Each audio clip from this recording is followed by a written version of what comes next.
नमस्कार साथियों, स्वागत है आपका केआर क्लासेस में। आज हम डिस्कशन करेंगे थॉर्नडाइक के नियम, जो मुख्यतः तीन नियम हैं जो मुख्य नियम कहलाते हैं, जो थॉर्नडाइक ने बिल्ली के ऊपर प्रयोग करने पर दिए थे। बिल्ली के ऊपर उसने एक्सपेरिमेंट किए और उसके आधार पर जो तीन नियम बनाए उनका हम डिटेल से डिस्कशन करेंगे। और उसके बाद जो उसने सहायक नियम बताए, गौण नियम बताए, उन नियम के बारे में भी जानकारी प्राप्त करेंगे। स्क्रीन के सामने आपको दोस्तों दिखाई दे रहा होगा थॉर्नडाइक के नियम यहाँ पर लिखे हुए हैं। जो पहला नियम था वो तैयारी का नियम था। तो दोस्तों, जब हम कोई चीज़ सीखना चाहते हैं तो हमें मानसिक और शारीरिक रूप से उसके लिए तैयार रहना पड़ेगा। यदि हम मानसिक और शारीरिक रूप से तैयार हैं तो उसका जो परिणाम होगा वो सुखद प्राप्त होगा और हम उस चीज़ को जल्दी सीख लेंगे, जिससे हमें सेटिस्फैक्शन प्राप्त होगा। इसे हम तैयारी या तत्परता का नियम भी कहते हैं, जो कि थॉर्नडाइक का पहला नियम है। उसके बाद दोस्तों दूसरा नियम थॉर्नडाइक ने बताया अभ्यास का नियम। अभ्यास के नियम में बार बार सीखने पर कोई चीज़ मजबूत हो जाती है। जैसे कोई चीज़ हमने सीखी है, उसकी हम बार बार प्रैक्टिस करेंगे तो हम ज्ञान पक्का हो जाता है। जैसे मैथ्स के सवाल हैं, गणित के सवालों को हम बार बार प्रैक्टिस करते हैं, जिससे वो चीज़ें क्या हो जाती हैं, मजबूत हो जाती हैं। दोस्तों, मैं आपसे वादा करता हूँ, जो भी हम यहाँ पे आपको कंटेंट देंगे, इस कंटेंट से आपको सीधे यूपी टेट और सी टेट में क्वेश्चंस मिलेंगे और आपके कॉन्सेप्ट क्लियर होंगे। जो भी मेरे भाई बहन पहली बार सी टेट देने जा रहे हैं या ऐसे मेरे शिक्षक साथी हैं जो 2026 की सी टेट और यूपी टेट की तैयारी कर रहे हैं, उनके लिए बहुत फ़ायदेमंद वीडियो होने वाले हैं। मैं सिर्फ 10 मिनट का वीडियो आपको दूंगा, जिससे आपको 10 मिनट में कम से कम 2 या 3 क्वेश्चंस क्लियर हो जाएंगे। तो दोस्तों, थॉर्नडाइक का तीसरा नियम है प्रभाव का नियम। जब हम कोई चीज़ सीख लेते हैं और हमें संतोष प्राप्त होता है तो वो क्रिया हम बार बार दोहराते हैं, और सुखद मिलने वाली क्रिया हम बार बार करते हैं। इससे हमारे पर अच्छा प्रभाव पड़ता है, और कोई दुखद परिणाम वाली चीज़ है तो हम उसको करना छोड़ देते हैं, ठीक है, जिससे उसका प्रभाव कम हो जाता है। प्रशंसा मिलने पर जैसे बच्चा उस कार्य को बार बार दोहराता है। तो ये थॉर्नडाइक के तीन नियम थे: तैयारी का नियम, अभ्यास का नियम और प्रभाव का नियम। इसको हम एक शॉर्ट ट्रिक में आपको बताता हूँ, TAP, टैप से याद रखते हैं। इससे आप याद रखना है इसको: तत्परता का नियम, अभ्यास का नियम और प्रभाव का नियम। ये थॉर्नडाइक के प्रमुख तीन नियम हैं। इसी के सहायता से उसने 6 और अन्य सहायक नियम दिए, जो कि उसने बिल्ली के ऊपर अनुप्रयोग करके निर्धारित किए। और उन गौण या सहायक नियम में जो सबसे पहला नियम है वो है समानता का नियम।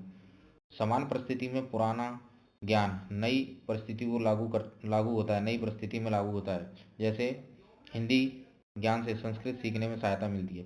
जैसे आपने जाना होगा, बचपन में हम साइकिल चलाना सीखते हैं, तो जो साइकिल चलाने का ज्ञान है वो हम मोटरसाइकिल में अप्लाई करते हैं कि हमें गर्दन हमेशा सीधी रखनी चाहिए, हैंडल सीधा पकड़ के चलना चाहिए। तो ये समानता के नियम पर आधारित होता है। दूसरा उसने नियम बताया विपरीतता का नियम।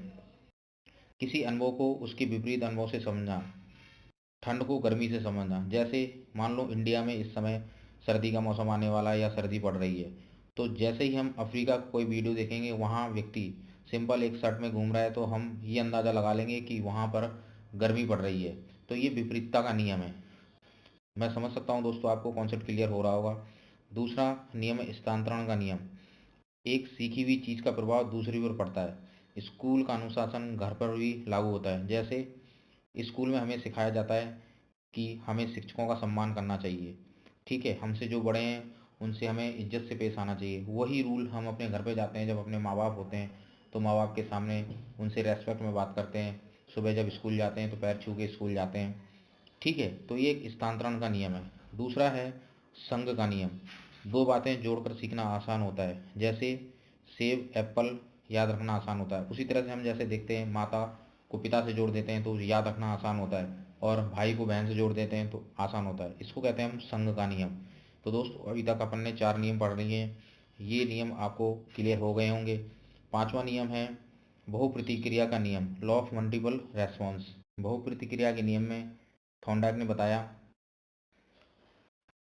व्यक्ति किसी समस्या को हल करने के लिए कई प्रकार की प्रतिक्रिया करता है और आजमाता है, जब तक कि सही प्रतिक्रिया न मिल जाए।